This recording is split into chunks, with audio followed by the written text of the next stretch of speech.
Hi, my name is Greg Lervick. I've been with Cities Orthopedics since 2005. I'm a shoulder and elbow trained sports medicine surgeon.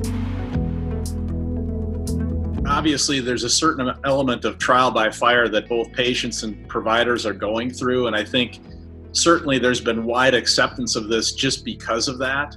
That being said, I think it's been eye-opening for a lot of patients and certainly myself as to how usable the technology is. And I've been impressed by how people have responded in terms of even new patients are very aware that, hey, this works really well and I can see and learn a lot during the evaluation. And then a lot of my post-surgical patients, more than several, have said, this is really useful and do you think I could even use this going forward? I think virtual medicine could potentially benefit any type of patient.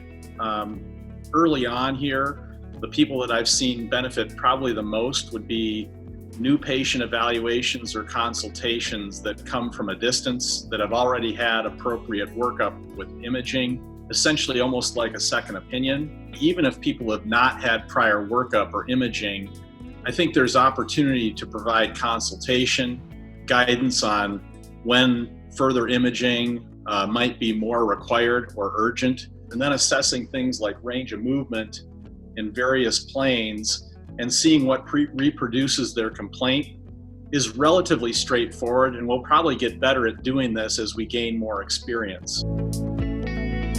Well, I think the major misconception could be, if you're somebody who has not had prior evaluation or workup, is it going to be worthwhile to even try? And I think that early evaluation virtually still can happen and still be beneficial both to the patient and to the provider. As an example, I evaluated a patient that was injured in a bicycle accident.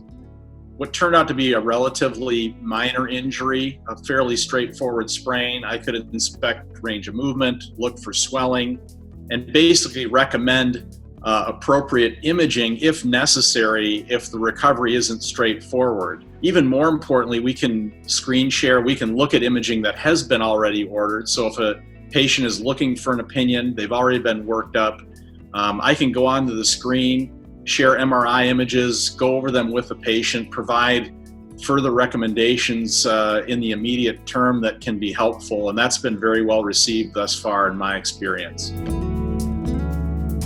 My reaction has been surprisingly positive. I mean, I think we're all creatures of habit, and we think that the way we do things is the way we always have to do them. But the reality is, this works well for a lot of people, and I think it's going to work on some level well for me. I will admit, the good thing about being in the office is I'm moving room to room, and it's a little bit more of an athletic experience. My body's up and moving around, and that's the one thing is I'm not used to looking at a computer screen all day. So I need to figure out a way to give myself a break and get up and move around and take a break, but I'll figure that out. I'm quite confident.